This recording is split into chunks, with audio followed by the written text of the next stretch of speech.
मोहर लागी तो यूपी बिहारों में छा जइबू।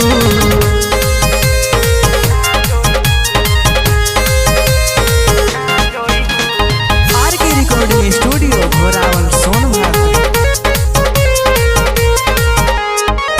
चूर गोबरा डाला चलो दूधी घुमा दी मन बुना तो टंडी होटल चटनी चटा दी। चूर गोबरा डाला चलो दूधी घुमा दी मन बुना तो चंडी होटल चटनी चटा दी।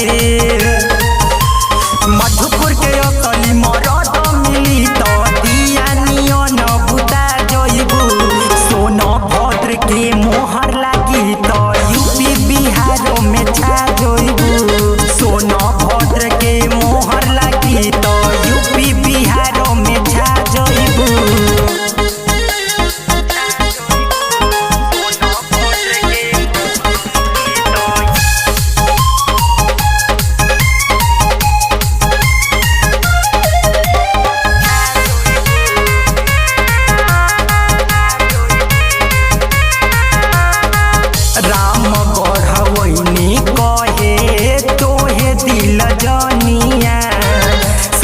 रंजन झारल चाहे देहिया के पनिया।